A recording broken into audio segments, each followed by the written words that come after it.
Buonasera a tutti, amici. Ecco un breve tutorial su come difendersi dal coronavirus. Lavarsi le mani costantemente con sapone o alcol senza berlo a fura. A tutti i maschietti è consigliato di non mettere troppo alcol nelle mani prima di fare pipì. Mantenere almeno 1 metro di distanza da persone che starnutiscono, tossiscono, hanno febbre o chiedono 5 euro per le sigarette. Senza esagerare. Cola su casu! Ah, sì, certo, scusa. Eccoci qua. Si consiglia di praticare il sesso sicuro.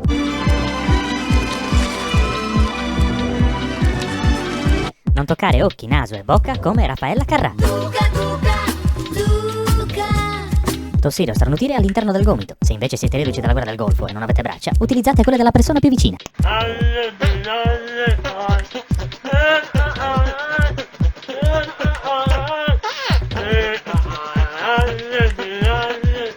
Non prendere farmaci antibiotici alla cazzo, gli effetti potrebbero essere devastanti. Bene, questo è tutto, arrivederci. Restate a casa, tranquilli, andrà tutto a prostata. Bre bre.